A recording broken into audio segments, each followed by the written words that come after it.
I'm Rachel Whitaker, 33 years old, and last month, my brother married into one of the richest real estate families in the country.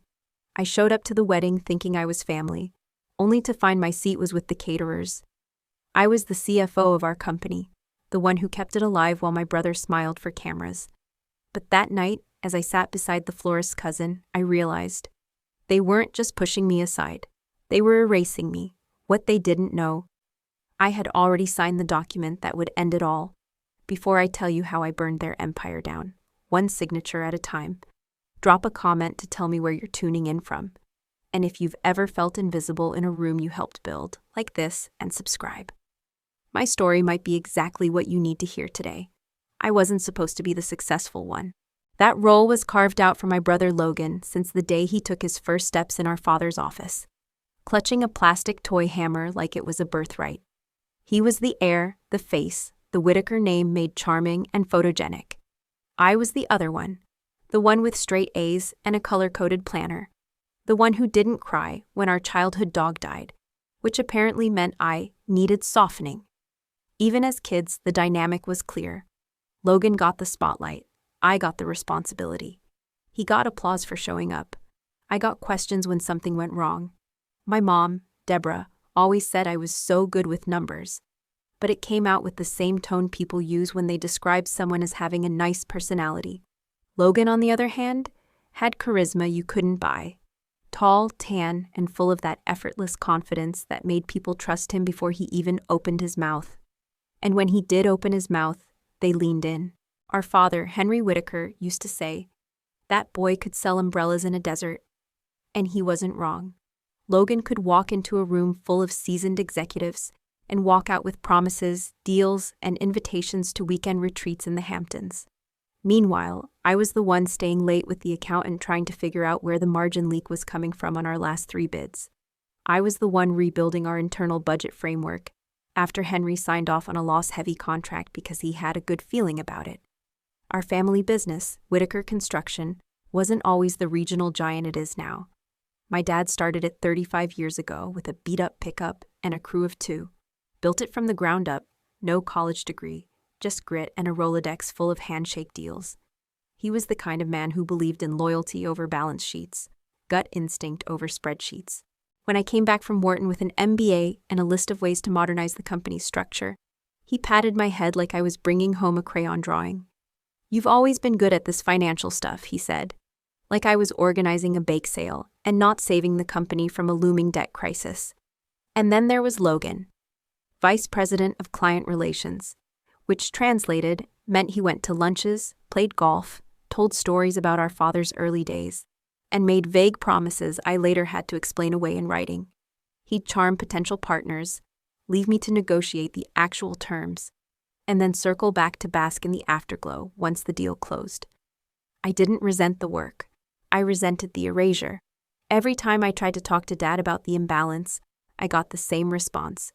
"Your brother brings in the business. People respond to him. That's just as important as what you do behind the scenes." Behind the scenes, that phrase haunted me. It felt like a sentence. Like I'd been sentenced to live in the wings while Logan performed center stage in a production I was actually directing. And then came Camille.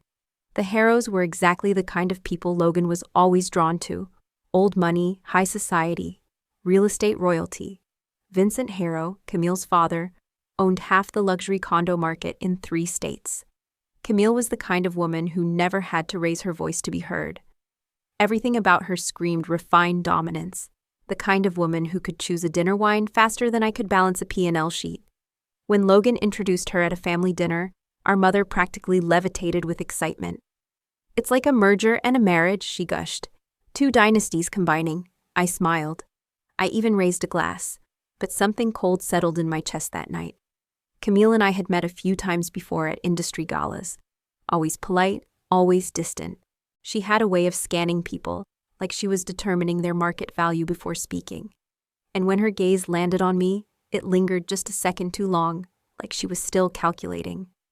Later that evening, while helping clear the dishes, my mother turned to me and said, "We'll need to get you out on the social circuit more, Rachel. Now that we're connected to the Harrows, you can't just hide behind spreadsheets. Maybe you'll meet someone." I was 33, single, and apparently failing at the only KPI my mother cared about. "I'm not hiding, Mom. I'm running the company," I said, keeping my tone light. "Someone has to make sure we stay profitable." "Well," she said, drying a wine glass with surgical precision, "with the Harrow connection, maybe you won't have to work quite so hard. Logan really did well for all of us." That was the moment I knew things were shifting. Not just in our business, in our family. There was a new orbit forming around Logan and Camille, and I was no longer in it. But I still didn't see the full picture. Not yet. Not until the engagement party, when the Harrows opened their estate to welcome the Whitakers. Not until the first whisper that some restructuring might be necessary once the families were officially merged. Not until I started noticing which doors were closing and which ones were quietly being locked behind me. The wedding might have been the final insult, but the rot? That started long before the flowers were ordered. And what I didn't know then was just how far they were willing to go. Not just to push me aside, but to erase me entirely. The first sign was small, almost laughably so. At the Harrows' engagement party, a glittering, over-the-top affair held at their waterfront estate in Cape Ann, I showed up in a navy sheath dress I'd splurged on just days before. It was clean, classic, tailored. The kind of dress you wear when you're trying to straddle the line between family member and corporate partner. I thought I looked put together, professional. Apparently, that was the problem. "Oh, how efficient you look," Camille's mother, Cassandra Harrow, said the moment she laid eyes on me. Her tone was syrupy and razor-edged all at once. So polished, so businesslike. She made it sound like I'd arrived in cargo pants and orthopedic shoes. I smiled. Tightly. "Thank you," I said, though I was pretty sure it wasn't meant as a compliment. That night was a masterclass in subtle humiliation. Every conversation I entered was steered swiftly away from business and into wedding talk. Every time I mentioned a project or contract I'd negotiated, someone would change the subject. And when I was introduced, it was never as Whitaker Construction's CFO. It was always Logan's sister. She works for the company. Works for. Like I filed paperwork and ordered coffee. It was during one of my quiet escapes to the edge of the terrace, trying to breathe through the rising pressure behind my eyes, that I overheard them, Cassandra and Camille, standing near the French doors, sipping from identical crystal flutes, their voices low but not careful enough. "The Whitakers have potential," Cassandra said, in that casually dismissive tone rich people use when assessing anything from salad forks to humans. But that small-town mindset needs fixing, especially the sister, so focused on work. Poor thing, no grasp of the bigger picture. Camille laughed lightly. "We'll elevate them, Mother. Dad says the construction side has decent bones. After the wedding, we can start making the necessary adjustments." Adjustments. I stepped back from the railing before they noticed me, and slipped back inside through the side hallway. My heart thudded like I'd just run a sprint, but I kept my face blank. My hands steady. These weren't just catty remarks. They were plans. Subtle, strategic, and I wasn't included in any of them. But still, I told myself to stay calm. This was just Cassandra being Cassandra, Camille playing princess. It didn't mean anything official. Logan hadn't said anything about restructuring. Dad hadn't either. We were still partners with Harrow Development. We had mutual goals, right? But as wedding preparations ramped up, so did the red flags. I offered to help Camille with vendor coordination, thinking maybe, just maybe, this would be a chance to connect woman to woman, family to family. Her smile was polite, but her voice was steel. "That's sweet, Rachel, but I've hired professionals. I don't want to burden you with details." And yet, the calls came anyway. Mid-budget review meetings. In the middle of payroll revisions. Camille would call with urgent, quick questions about Logan's childhood memories, family habits, stories she could use in their photo montage or rehearsal dinner speech. One afternoon she asked, "Did Logan ever mention some lake you used to vacation at? Something with a weird name." "Lake Wiscasset," I offered. "We used to go every summer until Dad sold the cabin." "That's the one," Camille chirped. "Perfect. We're doing a nostalgia board, and I want to include that." "Thanks, Rachel.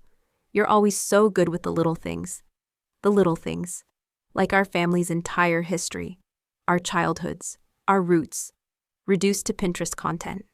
Meanwhile, my father, who once seemed invincible, was moving slower, rubbing his temples more often, brushing off my questions about his health.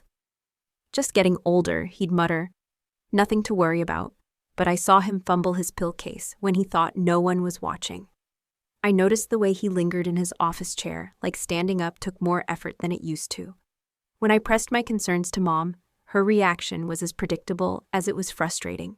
"You're always looking for something to worry about," she said, rearranging a tray of catered wedding samples. "Your father's fine. Focus on being supportive." This is a big moment for Logan. Supportive. Like when she insisted I come along for Camille's dress shopping even though I wasn't in the bridal party. "Family presence is important," she said. "It'll mean a lot to Camille." What it meant in reality was me sitting awkwardly on a velvet love seat, while Camille's high society friends made not-so-subtle digs about my blazer and heels. "I just admire women who are so dedicated to work that they don't care about fashion," one of them said, with a faux sweet smile. "It's brave." Another added, "Career women they exude confidence, even if they don't have time for self-care." I caught Camille watching me in the mirror, smirking as she flounced around in a gown that likely cost more than my car. I said nothing. I just took mental notes. Because while Camille was collecting Pinterest boards and floral samples, I was starting to collect patterns. Patterns of exclusion, of manipulation, of planning happening behind closed doors where my chair was never offered. And just when I thought it couldn't get more obvious, Logan began canceling our monthly sibling dinners. The same ones we'd kept since I moved back to Boston. The ones he always said were non-negotiable. First, it was scheduling conflicts. Then no explanation at all. When I finally cornered him for lunch, 2 months before the wedding, I tried to be honest. I told him I was worried. About Dad, about the company, about what I was hearing from Camille's family. His response: "You're overthinking again, Rach. You always do. Dad's fine. Everything's fine. This is just change. I'm getting married. That's what happens." But it wasn't just change. It was a replacement. And I was starting to realize I was the one being replaced. And next, what I found out over that lunch table, that would be the moment everything I feared was confirmed. And the moment I stopped being polite about any of it. "I just think you're blowing this way out of proportion." That's what Logan said to me, halfway through lunch, like I hadn't just listed every way I'd been quietly pushed aside for the last 6 months. We sat at our usual table at Birch and Barrel, what used to be our monthly sibling spot. But this time, the air felt different. I wasn't talking to my brother. I was talking to a man who no longer saw me as family, but as friction. I told him Camille and her parents were making decisions about the company without me, about the wedding without me, and that even Dad seemed to be drifting out of reach. Logan swirled his whiskey and barely looked up. "I think you're jealous," he added, like it was obvious. "Of what?" I asked, stunned. "That I found someone, that something's finally going right for me. That Dad's finally proud of me," he said, like he'd been waiting to throw that in my face. I sat back and stared at him. "Proud of you? You think marrying into a billionaire real estate family makes you a hero?" "While I've been the one keeping this business from collapsing," he didn't flinch. "You always act like you're the only one who does anything real. But charisma matters too. Connections matter." I wanted to laugh. Charisma doesn't pay taxes or negotiate vendor contracts. He pushed his chair back and tossed cash on the table. "After the wedding, there are going to be changes," he said. "The Harrows want to help us modernize, restructure. And Dad's on board. You can either come along or get left behind." He walked away without saying goodbye. No hug, no smile, no regret. I sat there for another minute, numb, staring down at a half-eaten salad that suddenly made me nauseous. Somewhere in the background, I could hear soft jazz and the clink of glasses, normal lunch hour sounds. But inside my chest, something had shifted. Not snapped, hardened. From that moment on, the gloves came off. Invitations that used to be automatic stopped arriving. Camille's emails always forgot to CC me on vendor updates. Harrow Development began hosting joint planning calls with Dad and Logan, without me. Every time I asked for clarification, I was told, "It's just a preliminary conversation," or "You're too busy for this part." Busy with what? Holding up the foundation while they redesigned the rooftop for show? I stopped asking. I started watching. And I started writing things down. Mom was no help. She was too enamored with the idea of becoming society adjacent to see what was happening right in front of her. "You need to be more supportive," she said, folding napkins for the engagement dinner like it was a royal banquet. "Logan's stepping into his role now. Maybe it's time you eased up." I asked her if she even noticed I hadn't been asked to stand beside Camille on the big day. "She's keeping it intimate," she said with a smile. "Just a few close friends." I was his only sibling. Apparently, that didn't count. Still, she insisted I attend Camille's dress fitting. "It'll mean a lot to her if you're there," she said. "Family presence is important." So I rearranged 2 meetings and sat through 2 hours of sugar-sweet small talk inside a bridal showroom so glossy it looked like a perfume ad. Camille's friends dripped in designer labels and backhanded compliments. "I could never work with spreadsheets all day," one said brightly. "I'd go crazy." Another smiled at me and added, "It's kind of bold that you don't care what you wear to things like this. You're confident." I bit my tongue so hard I tasted metal. Camille didn't defend me. She smiled in the mirror while wearing a gown that cost more than my car and said nothing. Just let the moment hang. I realized then she didn't see me as a threat, or a rival, or even a human with opinions. I was a functional character in her story, a set piece, something practical, replaceable, useful when needed, invisible otherwise. The moment stung, but it clarified things. I didn't belong in their world, and they had no intention of making space for me. This wasn't a merger of families, it was an absorption, a quiet, smiling takeover. Logan stopped showing up to company meetings altogether. His excuse? Wedding season is crazy. He skipped a quarterly planning session, missed our monthly operations review, and let $1 million estimate get submitted 2 days late. I stepped in, of course, covered the gap, cleaned the mess. When I confronted him about it, he just waved me off. "That's what you're good at, right?" he said. "Fixing things." I stared at him. "Not if I'm not allowed in the room where they're breaking." And then came the rehearsal dinner. I showed up on time, wore the wine-colored dress my mother picked out to match the palette. I helped carry in favors and arrange seating cards, none of which had my name. "You're at the vendor's table," the planner said brightly. "Camille said you'd be great keeping an eye on coordination since you're so organized." I felt something tighten in my spine. I wanted to scream. Instead, I smiled, nodded, and took the card with my name printed in a tiny cursive. Set aside. Again. The next morning, I arrived early for the wedding, 3 hours ahead, as instructed. Hair curled, makeup done, ready for family photos. Except, the photos had already happened. "We did them earlier," the photographer said. "It was such a tight schedule. Sorry if they didn't tell you." They hadn't. And no one seemed concerned. I asked my mother about it, and she just frowned. "You're being dramatic," she said. "Everything doesn't have to be about you." My jaw clenched, but I said nothing. What was the point? Then came the moment I'll never forget. The moment they made it clear, crystal clear, where I stood. I walked into the reception hall, looking for my name card. Checked every table, front, middle, back. Nothing. A server noticed me scanning and motioned toward a door. "You're with us," she said. "Kitchen annex." I followed her, confused, until we reached a small side room off the catering hallway.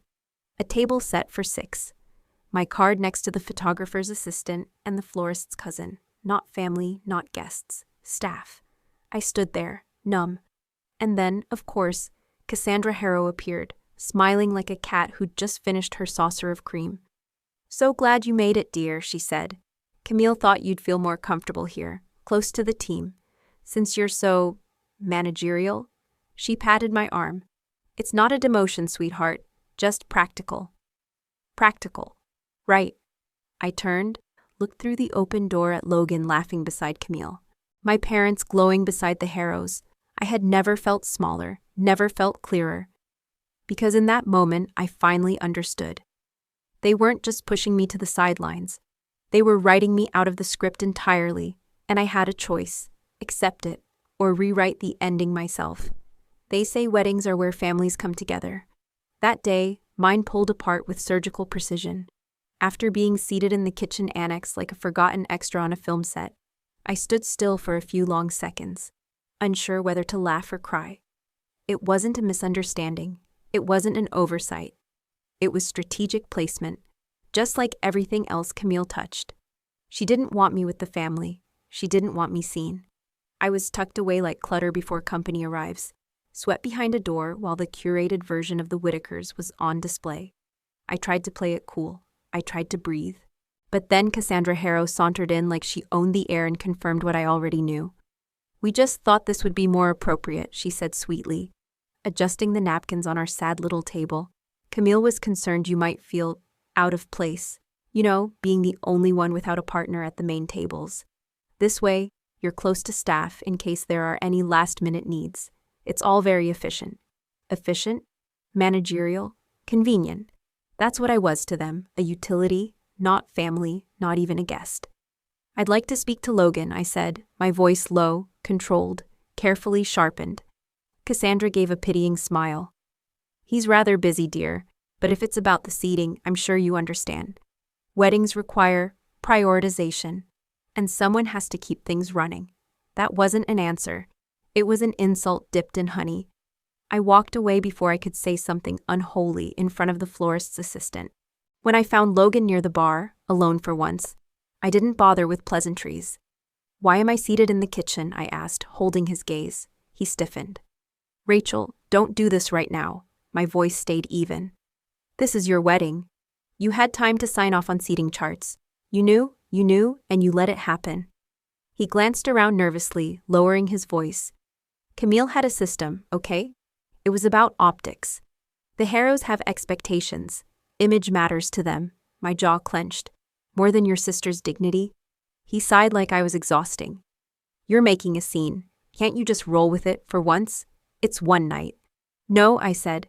"It's not one night. It's a pattern. It's 6 months of being ignored, minimized, and shoved into corners. This seating is just the exclamation point." He leaned in, suddenly angry. "You always have to control everything. You can't just be happy for me, can you? Camille and her family are trying to help us grow. You're the one being difficult." I stared at him, unblinking. By existing, he flinched, by pushing back on being erased. I didn't wait for a reply. I turned and walked back toward the annex, heart pounding, but hands steady. On the way, I passed Vincent Harrow, Camille's father, who clapped a heavy hand on my shoulder like we were golfing buddies. "Rachel, isn't it?" he said, not waiting for confirmation. "Logan says you're quite the numbers gal. Sharp. That's good. Every empire needs someone to handle the books. Let us visionaries focus on expansion, yeah?" He grinned, unaware of how closely he was hovering over a lit fuse. My mouth curled into a small smile. Of course, every empire needs someone to make sure the math actually adds up. I kept walking, back to the table, back to my seat among the vendors and invisible people, but not for long. As I sat there, watching Camille float into the reception like royalty, I knew this wasn't just about tonight. It was about control. And if they thought I didn't have any, they were wrong. I stayed through dinner, barely touching my food, sipping from a glass of wine that might as well have been battery acid. I watched my parents laugh beside the Harrows, watched Camille shine in the glow of adoration, watched Logan revel in his place at the head of a table that had no room for me. The speeches were glowing. Camille's maid of honor gushed about true partnership. Logan's toast to Camille ended with, "You complete me," and my stomach turned. No one mentioned me, not once. Not in speeches, not in toasts, not even as a footnote. The CFO of the company that had brokered this very marriage, the contract they all pretended was love, wasn't even worth a sentence. I waited until the cake had been cut, until the first dance had been danced, and then I slipped out the side door like smoke. No one stopped me. No one noticed. I drove home in silence. No music, no calls. Just me and the dark Massachusetts road stretching ahead, mile after mile of asphalt and quiet clarity. When I got home, I poured myself a glass of scotch, Dad's favorite, and sat at the dining table where, ironically, there was always a seat for me growing up. My phone buzzed, a text from Logan. "Stop making this about you." 5 words, cold, dismissive, final. That's when I knew this wasn't salvageable. This wasn't just about a wedding or business. This was about identity, about power, about how easily family will discard you when your presence no longer serves their image. But what they'd forgotten, what Camille, Logan, and the entire Harrow empire had failed to consider was that behind every business decision I'd ever made, behind every spreadsheet, every contract clause, every boring back-office task they ignored, I had left myself an exit strategy, and I was about to use it. Because what happens next? It wasn't a reaction, it was a response, and it had been coming for a long, long time. After the wedding, I didn't speak to Logan. I didn't call to check in. I didn't send a card or ask how the honeymoon went.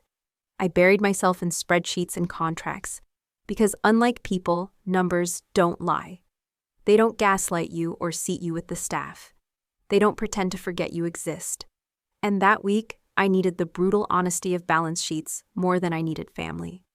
I showed up at the office at 6:30 every morning, left long after the sun had disappeared behind the skyline, and let silence be my armor.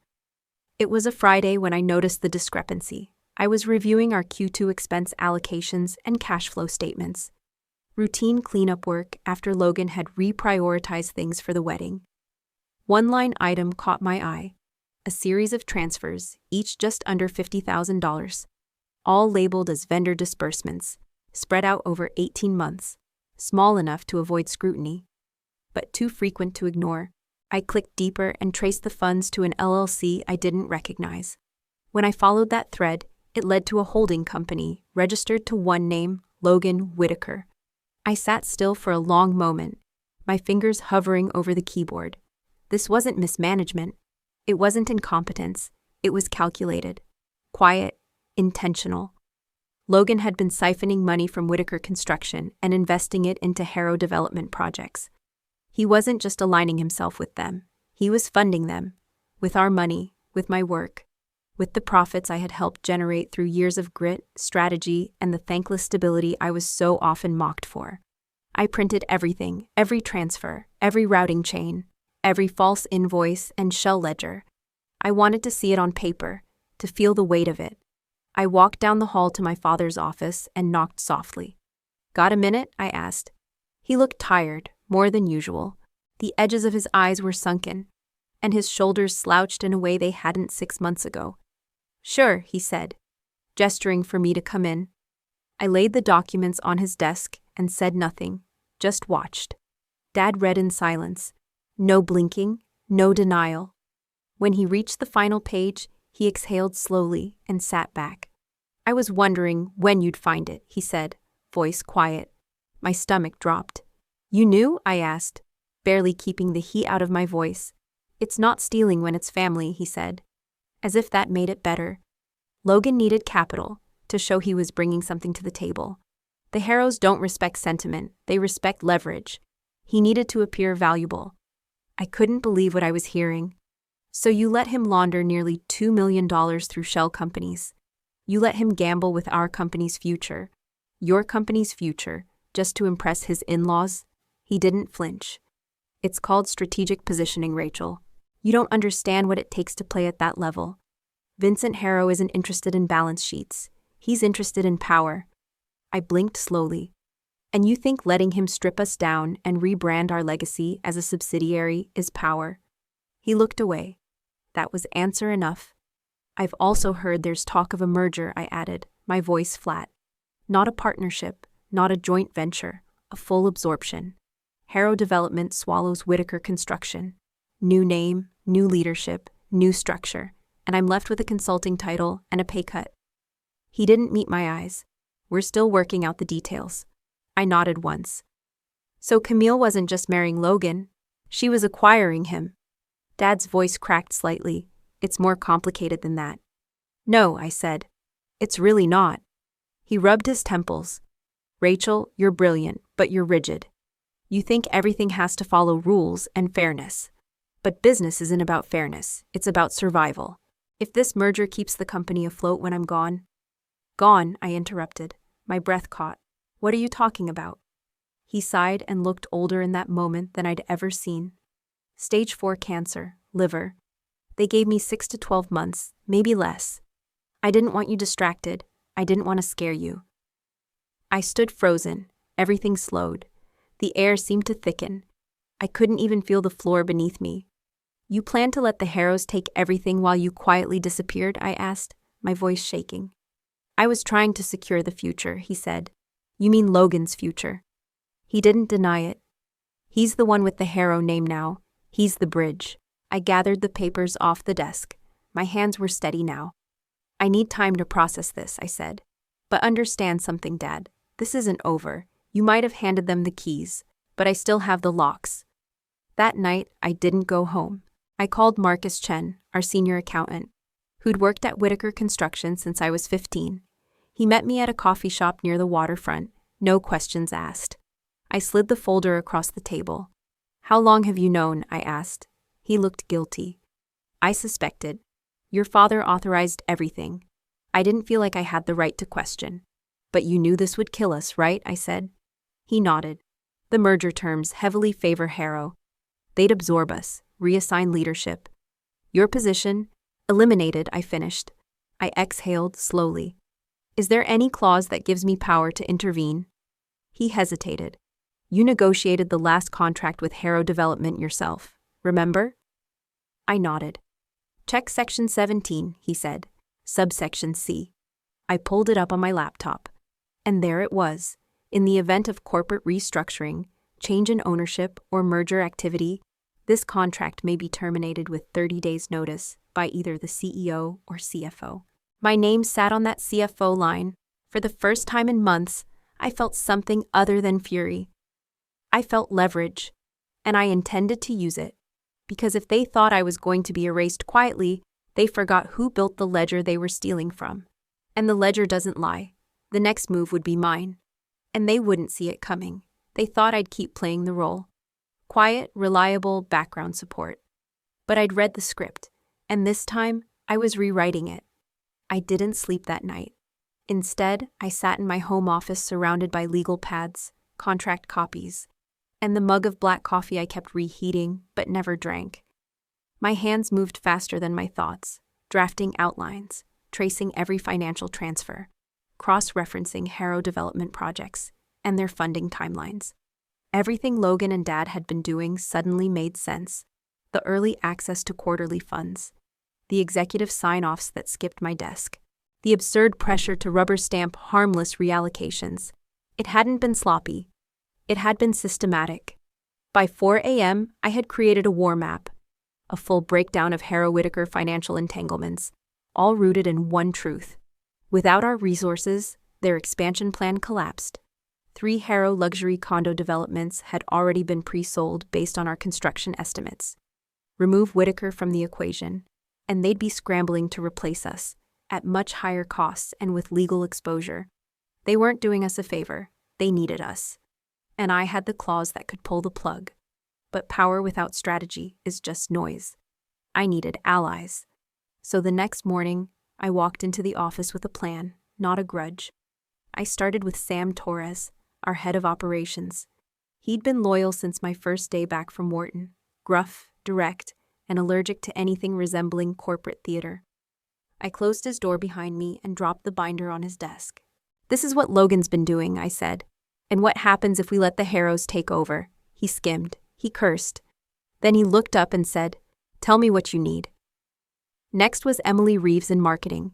She'd already sensed the shift, having been constantly overridden by Camille's team on every co-branded initiative. I'm in, she said before I even finished. Those people don't care about our story. They just want our numbers. With their buy-in secured, I called Norton International, our longtime suitor, a reputable development firm we'd never partnered with, because Dad had refused to betray Harrow trust. Now, loyalty had a new definition. Michael Norton took the call personally. You have an exclusive agreement with Harrow, he said cautiously. Not anymore, I replied. You'll have a formal termination on your desk within the week. By Wednesday, I'd met with 5 board members individually. One by one, I showed them everything: financial misconduct, merger terms, the payout structure that left nearly all current leadership jobless. I didn't sensationalize, I just presented the math. When you lay the truth out in clean color-coded tables, people pay attention. Ellen Walsh, the most senior board member, looked me dead in the eye and said, If this is true, and it sure as hell looks like it is, we have a fiduciary responsibility to act. The groundwork was set, but I needed to know exactly how far this thing went. I scheduled a quiet after-hours visit to the office, using my key to access Dad's computer. He never changed his password, my mother's maiden name, always. Inside, I found it, the draft merger contract. It was worse than I imagined. Whitaker Construction wouldn't just be absorbed, it would be gutted, rebranded, reorganized. Most of the executive team would be dismissed. My role would be reduced to a temporary consulting position with no real authority. Logan, of course, would be rewarded with an inflated VP title and a corner office. That's when the full weight of betrayal hit me. My father, the man who taught me how to ride a bike, who handed me my first calculator, who once said, "You've got the sharpest mind in the family," had signed off on this. He was dying, and this was his version of tying loose ends.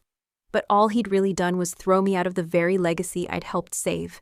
I could have crumbled. I could have screamed. But instead, I opened the file drawer behind my desk and pulled out a copy of the Harrow-Whitaker agreement I had negotiated myself. My name was printed clearly under the CFO signature line. Section 17, subsection C. In the event of corporate restructuring, change in ownership, or merger activity, this contract may be terminated with 30 days written notice by either the CEO or CFO. My pen hovered for only a moment before I signed. They wanted to make me invisible, but they forgot one thing. When you build the foundation, you know where every weak spot lives. The next morning, I called Patricia Winters, our corporate counsel. "I need your eyes on something," I said. She met me in my office within the hour. After reading through the documents, she nodded slowly. "You have a clear path to terminate," she said. "The language is airtight. The question is, when do you want to drop the hammer?" I looked out the window at the city skyline. Right before the Harrow showcase, let them feel the floor shift under their feet. But first, I needed to make sure I had every file, every fact, every name. Because if there was one thing I'd learned from the Harrows, it was that they didn't play fair. And the next move they made would be desperate, emotional, dangerous. That afternoon, I received a text from Logan. "Camille's dad wants to meet to discuss post-merger branding. Can you join tomorrow?" No mention of our last conversation. No apology. Just business as usual. I didn't reply. I forwarded the message to Patricia and marked it for legal documentation. Let them keep walking toward the cliff. I'd already cut the safety net. By Friday evening, my formal termination notice had been printed, notarized, and sealed in an envelope with the Harrow logo scrawled across the front. I placed it in my safe. One copy for Vincent, one for Harrow Legal, one for the board, 30 days notice. Effective immediately, because when they tried to erase me, they overlooked the one thing that always speaks louder than power: numbers. And the ledger doesn't lie. Next stop? The boardroom. They wanted a clean exit. I was going to give them a spectacular collapse. Power isn't always loud. Sometimes it moves quietly, silently, strategically. Like wind changing direction before a storm. That week, I became the storm. With the termination letter signed and sealed, I shifted into a new phase: execution. This wasn't about rage anymore. This was math, leverage, control. I didn't scream, I didn't threaten. I moved in silence because I knew the louder they were, the more they believed they were winning. And I had every intention of letting them believe that, for just a little longer. My first call Monday morning was to Ellen Walsh, our board chair. She'd been with the company since before Logan had his first beer. Trusted, sharp, pragmatic to her core. I scheduled a private meeting in her office and laid everything out: financial misconduct, unauthorized investments, and a merger contract that would wipe out 2/3 of our leadership. She didn't ask if the documents were real. She just said, "Tell me who else you've spoken to." That was the moment I knew I wasn't alone in this. By midweek, I had 6 out of 9 board members quietly looped in. Most were horrified. One asked, "Did your father approve this?"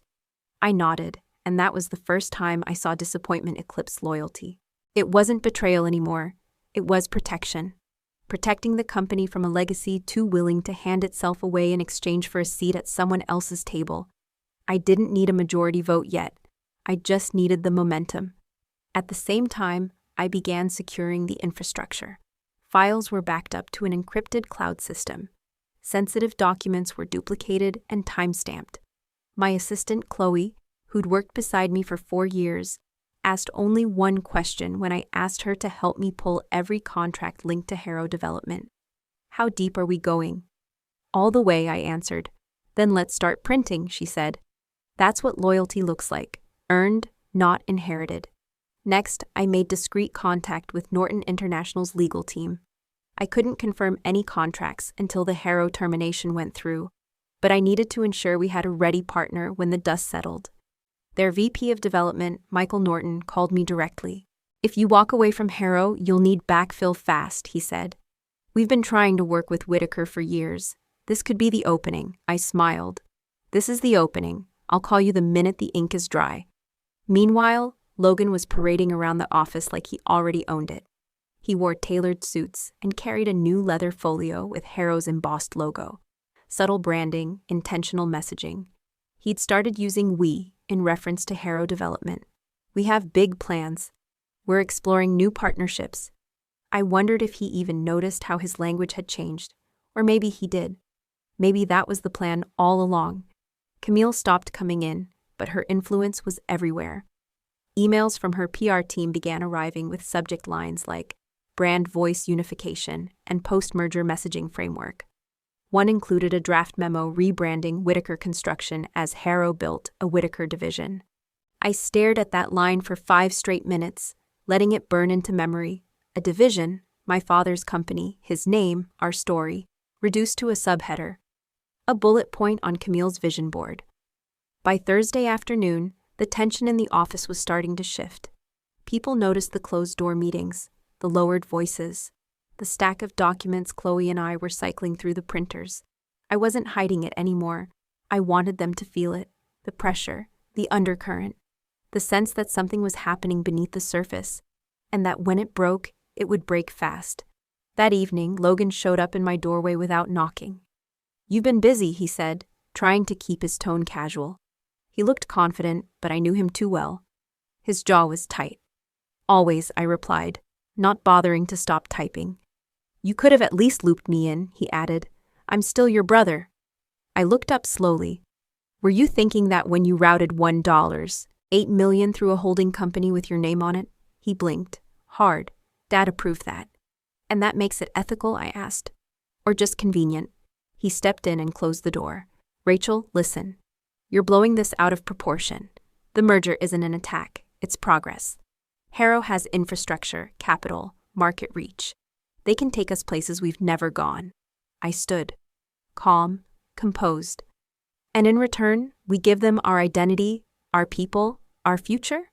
His eyes narrowed. "You're going to tank everything because you're hurt?" I took a step closer. "I'm going to save this company because you're compromised." He stared at me, furious. "You can't stop it. It's already happening." "We'll see," I said. Friday morning, I finalized preparations for the board meeting I had scheduled for Monday. Patricia Winters, our legal counsel, confirmed the termination notice was compliant, binding, and ready to deliver. I walked it personally to her office. "You sure you want to do this before the Harrow showcase?" she asked. "The fallout will be immediate." I nodded. "That's the point." Because Harrow was planning to reveal the merger at the showcase, they'd already invited press, partners, investors. It would be a full production, lights, renderings, champagne. But what they didn't realize was that they were standing on a stage built with stolen beams. And I was about to pull the supports out from underneath. They wanted to build an empire. I was about to remind them what happens when you forget who poured the foundation. Monday came with a chill in the air, the kind that announces something is about to change. The boardroom was already filling when I arrived. Early but not first. Sam Torres gave me a curt nod. Emily offered a brief smile. Ellen Walsh sat at the head of the table, reviewing the agenda I'd prepared. The only empty chairs were my father's and Logan's. Fitting, because this meeting wasn't just about business anymore. It was about reckoning, and it was long overdue. My father arrived first, walking slowly, looking thinner than he had just a week before. The illness was catching up with him, no longer something he could hide behind sport coats and tight smiles. He greeted no one as he sat beside Ellen, scanning the faces like he knew something was wrong, but hoped it wasn't what he feared. I didn't give him time to settle in. I stood, cleared my throat, and began. Thank you all for being here. I've called this emergency session under my authority as CFO due to critical financial irregularities that directly impact the future of Whitaker Construction. Every head turned. My father blinked slowly. Rachel, is this necessary? He asked. Yes, I said firmly, laying down a thick folder in front of each board member. What you're holding are verified documents showing the unauthorized diversion of nearly $2 million from our operating accounts. Approved by Logan, routed through a shell LLC, and invested directly into Harrow development projects. A wave of low murmurs filled the room. My father's face had gone completely still, like a statue in a thunderstorm. Before he could respond, the door burst open and Logan strode in, clearly rattled. What's going on? He demanded. Why is there an emergency board meeting I wasn't informed about? Because, I said, without looking at him. We needed to discuss what you've been hiding from this board. I clicked the remote. The screen lit up behind me, a clean timeline, color-coded. Each line labeled with transfers, dates, amounts, account holders. This isn't just unethical, I said. It's fraudulent. The money wasn't authorized by the board.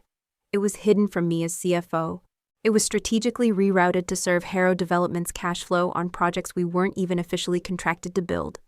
Logan scoffed. Dad signed off. This isn't some secret scheme. It's business. Then why wasn't it documented? Why the fake vendors? The alias accounts? I turned toward the table. This wasn't oversight. It was a cover-up. My father finally spoke, his voice barely above a whisper. We were trying to strengthen the alliance, to solidify our family's legacy. I turned to him. By gutting your own company, by handing over the business Mom watched you build from a one-truck operation into a regional force, just to impress Camille's family. I let the silence settle before clicking to the next slide. And as for legacy, let's look at the merger agreement, drafted without board consultation, signed off by Henry and Logan, and here's the real kicker. Once executed, Whitaker Construction becomes Harrow Built, Northeast Division. Ellen snapped her folder shut. Thomas, is this accurate? My father stared down at the table. It was a negotiation. We were trying to future-proof. By removing your CFO, eliminating the executive team, and stripping control from this board, I finished. No, Thomas, Ellen said coldly. That's not future-proofing. That's surrender. Before the next word could be spoken, the door swung open again. Vincent Harrow, Camille, and two men I assumed were Harrow legal. Apologies for the intrusion, Vincent said, voice polished like a courtroom closing argument. We heard there was a sudden board session and thought it best we attend to answer any misunderstandings. Camille's eyes met mine for a split second. Smug, controlled. She thought she still had the upper hand. She had no idea. You're not on this board, Ellen said. No, but we are stakeholders, Vincent countered. And since the showcase is this afternoon. About that, I said, stepping forward. You won't be needing to host a showcase. I slid an envelope across the table toward him. This is your formal termination notice. Effective immediately, per Section 17, subsection C of the existing contract. Signed and authorized by me as CFO. You have 30 days to wrap your involvement. After that, you're done. The silence was thunderous. Vincent's face hardened. Camille looked like someone had slapped her. This is outrageous, she said, voice sharp. You're sabotaging your own family out of spite. No, I said calmly. I'm protecting it. From being bought, diluted, and repackaged under your label. From becoming a pawn in your father's desperate game of relevance. Vincent leaned in, lowering his voice. You don't understand what you've just done. I met his eyes. I understand exactly what I've done. I've removed your leverage. Logan stepped in then, his voice high with panic. Camille, talk to her. Tell her we can fix this. But Camille was already stepping away. Fix this? She hissed. You promised me this was handled.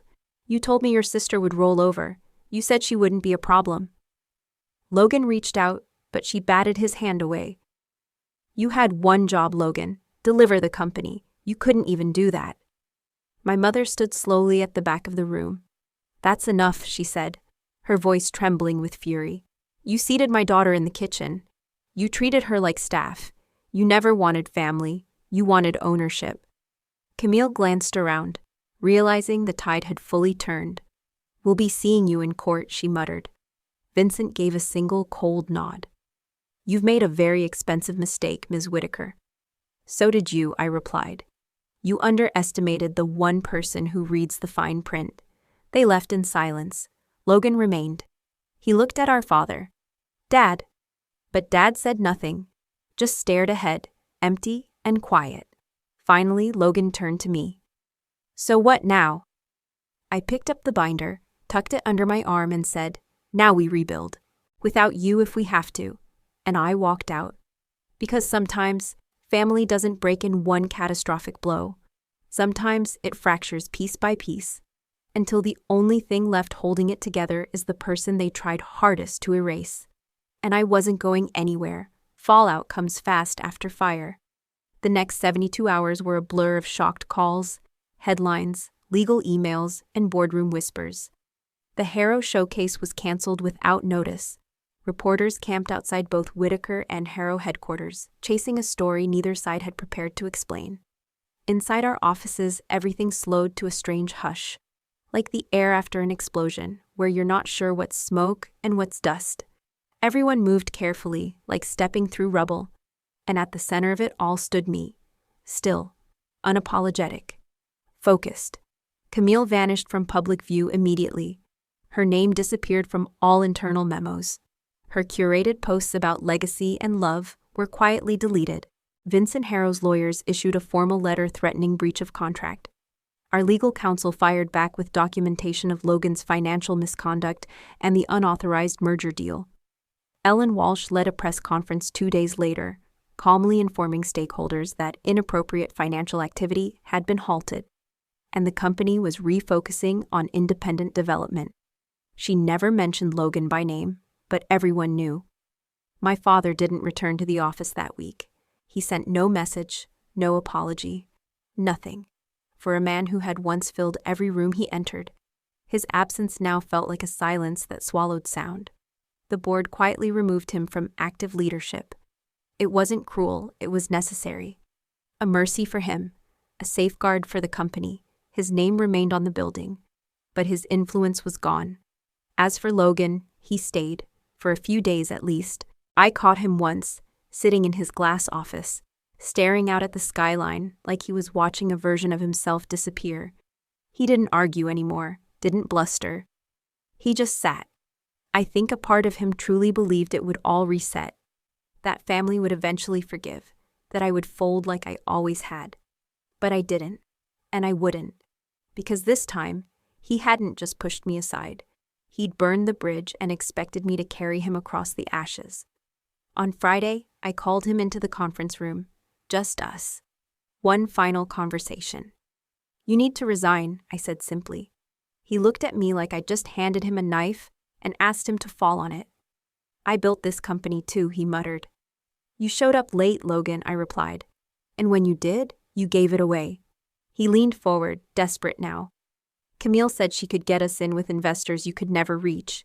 She said we'd be unstoppable." I nodded slowly. "She said a lot of things, and you believed all of them except the truth." He didn't sign the resignation then, but by Monday morning it was on my desk. A simple one-page letter. No drama, no blame, just a quiet exit. That afternoon, his office was emptied. No farewell, no send-off, just a cleared-out room and a new nameplate ordered for the door. We didn't speak again for weeks. I figured if he wanted to understand what he'd lost, he could start by feeling the space he no longer filled. Rebuilding began almost immediately. I met with Norton International and finalized a 3-year strategic partnership. No merger, no name change. Just 2 firms working together on equal footing. I reinstated every department head Harrow had planned to eliminate. We restructured our branding, launched new community-driven initiatives, and implemented a transparency framework that made sure no future Logan could hide in the ledgers. The office began to breathe again, and so did I. But winning doesn't feel like a celebration. Not when the people you wanted to be proud of you are the ones you had to beat. That Friday, I visited my father at home. He looked smaller somehow, more faded. He was sitting in his study, the same place he'd taught me about equity margins and loan leverage. When I walked in, he didn't look up. It's done, I said. The Harrows are out. Logan's resigned. We're stable again. He nodded slowly, still facing the window. You did what you had to do. You should have done it, I replied. He turned to me finally, and there was pain in his eyes. Genuine, sharp. I thought I was protecting you. No, I said. You were protecting him. And hoping I'd be strong enough to clean up the damage. He said nothing, but that silence, that was finally honest. You still have time to do something right, I added quietly. Not for me, for the company, for yourself. I slid a stack of documents onto the desk, a full transition plan. Naming me CEO. He didn't touch it, but his eyes rested on the first line. That was enough, for now. I left the house without looking back. Because some goodbyes don't need words, they just need truth. And as I drove home, the city lights reflected in the windshield like fireflies. This place, this legacy, was mine to rebuild now. Not because it was given, but because I took it back. Not in vengeance, in clarity. And clarity, like power, is quiet. But once you hear it, you never forget the sound. The Monday after Logan's resignation, I unlocked the door to the corner office for the first time. Not his office, mine now. Chloe had already switched the nameplate, quietly and without fanfare. Just Rachel Whitaker, CEO, etched into brushed steel. I stood there for a second, staring at the plaque like it might vanish if I blinked. But it didn't. It was real, earned, not inherited. And as I stepped inside, I realized something deeper than pride. This wasn't victory, it was ownership. The room was empty except for a single box in the center of the desk, Logan's things. A framed photo of the two of us when we were kids, sitting on the hood of Dad's first truck, our faces lit with the kind of reckless joy we hadn't shared in years. A notebook filled with half-sketched development ideas. A cufflink shaped like a rook, one of the set Camille gave him before the engagement party. I stared at the photo for a while, wondering where exactly we'd begun to split. When family became opponent. When partnership became competition. I left the photo on the windowsill. Everything else went into storage. There was no grand announcement to the company, just a short email. Effective immediately, Rachel Whitaker will assume the role of CEO. It landed like a calm ripple over water. The staff already knew. They'd seen the shift before the title caught up. People began knocking on my door, not with fear, but with curiosity. With ideas, with trust. I listened, I made space. I changed the layout of the executive suite. Glass doors instead of closed walls. Team sessions instead of command briefings. If I was going to lead, it wasn't going to look like the last generation. We reopened 3 contracts that had been stalled during Harrow's takeover. I reactivated old local vendor partnerships, choosing small businesses over flashier corporate names. When the next financial quarter closed, we posted a 12% gain, our strongest performance in 2 years. But it wasn't about the numbers, it was about rhythm, flow, the way people walked the halls again like they belonged, not like they were waiting for someone to replace them. That's the real sign of stability, when a company stops bracing for impact and starts building again. And yet, in the quiet between meetings and contracts, the ache of what had been lost still found its way in. One afternoon, while organizing old archive files, I found a voicemail from my father saved to my work account. It was short, barely 20 seconds. Hey, Rach. I was just thinking about that first site you walked with me back in '09. You had your little notepad and steel-toed boots, like you owned the place. You've always been tougher than people think. That's not a bad thing. Anyway, call me when you get this. I didn't, and I wouldn't, but I listened again. Twice. Later that week, Ellen Walsh stopped by my office. She looked around and nodded slowly, like she was inspecting the bones of a newly framed house. You did something most people can't, she said. You separated legacy from inheritance. Most folks spend their whole lives thinking they're the same. I looked up from my screen. What happens when they are? She shrugged. Then you better pray the legacy is strong enough to survive the person holding it. The Harrows didn't come back. Not directly. Camille filed a civil claim for defamation, but it went nowhere. Vincent tried to push through a minor supplier alliance in one of our outlying regions, but Emily caught it and blocked it. Every so often, I'd see Camille's face in a magazine.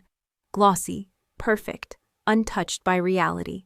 But that empire they tried to build with our name as scaffolding, it never broke ground. They didn't realize that foundations don't pour themselves. As for Logan, he left the city, moved to Austin from what I heard, started consulting for boutique developers. No family photos, no LinkedIn updates, just silence. We didn't talk, not even once. I thought that might hurt more, but it didn't. It just felt inevitable, like when you finally let go of a rope you've been burning your hands trying to hold. Still, not all fractures stay broken. One morning, as I was leaving the office, I saw my mother waiting in the lobby. She looked nervous, clutching her purse like it held answers. "I just wanted to see it," she said softly. "Your name, on the wall. I still remember the first day your dad signed the lease for this floor." I didn't say anything, just nodded. She stepped closer. "He was proud of you, Rachel, even when he couldn't say it right." I looked at her then, really looked, and said, "He had chances." Her eyes welled up. He thought he had time. We sat in the lobby for nearly an hour. No yelling, no blame, just space. She told me Dad's health was fading fast, that he was in hospice care now, that he asked for me. I didn't say yes, I didn't say no, I just said, "I'll think about it." And she understood, because forgiveness isn't always an act. Sometimes it's a process, and processes take time. But progress? That I could measure. A week passed, then another. I didn't visit him. Not because I couldn't, because I didn't know what I'd say if I did. There are only so many words that exist between betrayal and bloodline, and we'd already spent too many of them in silence. But time has a strange way of bending the longer you avoid it.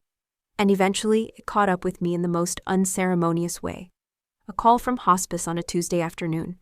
The nurse's voice was gentle, rehearsed. "He's asking for you.